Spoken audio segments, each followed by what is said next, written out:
Assalamualaikum warahmatullahi wabarakatuh. Last messenger of God. Allah Bismillahirrahmanirrahim. berfirman dalam surat Al-Mu'minun ayat 12 sampai 14.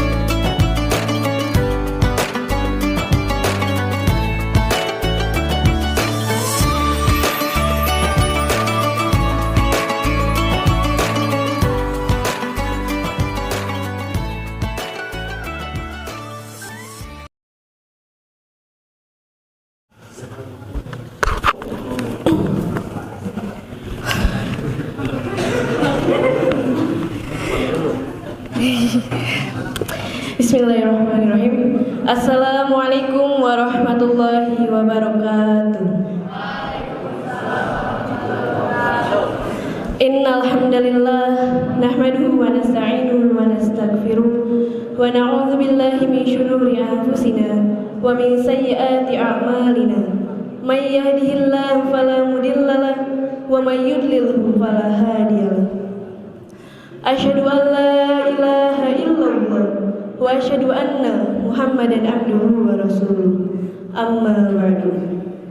The Honorable Ustadz Denny Mulyadi, as the headmaster of Al-Maksum Madya Boarding School, respectable the judges, the teachers of Al-Maksum Madya Boarding School, my loving audience, and my beloved friends.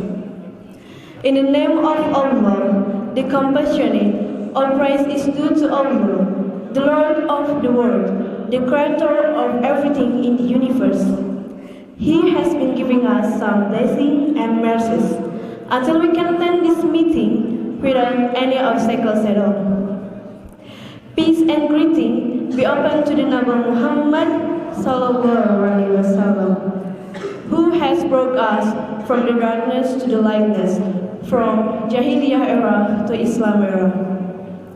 Dear brother and sister, salat merupakan salah satu sarana paling utama dan sangat penting dalam menjalin hubungan antara manusia dengan Allah, serta sarana komunikasi terbaik bagi jiwa manusia dengan Rabb-Nya.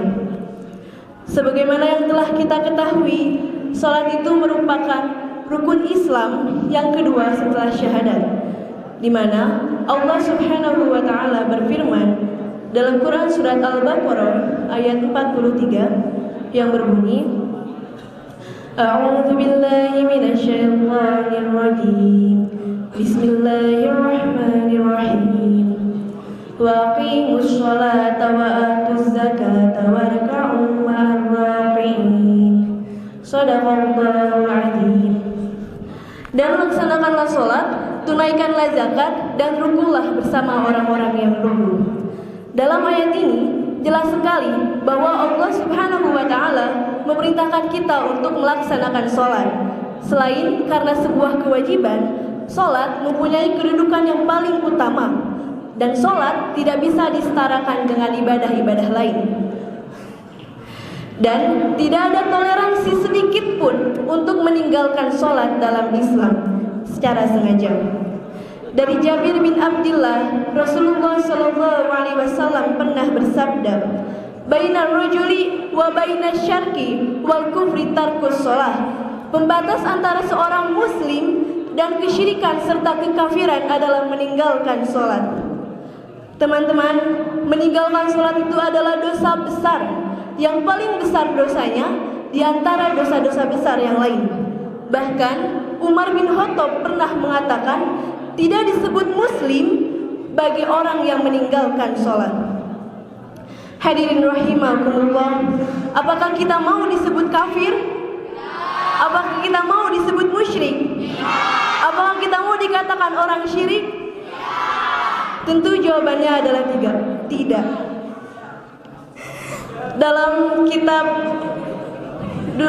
Dalam kitab Duratun Nasihin dijelaskan bahwa ketika kita meninggalkan sholat subuh, Allah akan menenggelamkan kita ke dalam neraka jahanam selama 60.000 tahun. Ketika kita meninggalkan sholat zuhur, dosanya setara dengan membunuh 1.000 orang muslim. Ketika kita meninggalkan sholat asar, itu dosanya setara dengan menghancurkan Ka'bah.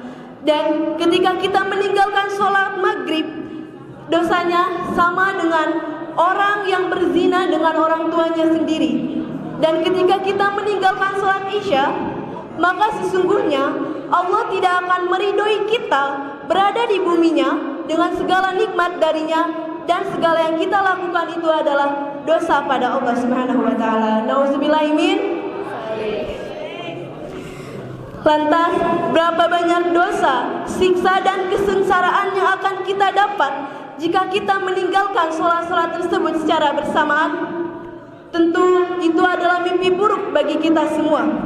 Bahkan seorang ulama pernah berpendapat, seandainya seseorang meninggalkan sholat sampai akhir hayatnya, maka ketika dia meninggal tidak boleh dikuburkan di kuburan muslim.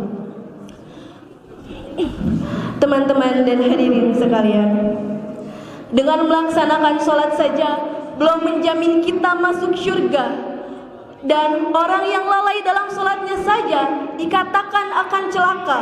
Lalu bagaimana dengan yang tidak sholat? Apa sudah yakin akan bahagia? Maka dari itu, marilah kita berbenah diri, trying to change each of us to be the best version, mencoba merubah diri kita menjadi versi terbaik dengan menjalankan perintah Allah dan menjauhi segala larangannya. Karena pada hakikatnya Allah adalah alasan kita bahagia. Allah adalah pemilik kebahagiaan yang sebenarnya. Karena Allah dulu, Allah lagi, dan Allah terus. Demikianlah yang dapat saya sampaikan. Mudah-mudahan bisa bermanfaat untuk kita semua, dan semoga kita bisa senantiasa berada dalam lindungan dan ridha Allah Subhanahu wa taala. Amin. Syukran katsiran wa la ihtifamikum. Wassalamualaikum warahmatullahi wabarakatuh.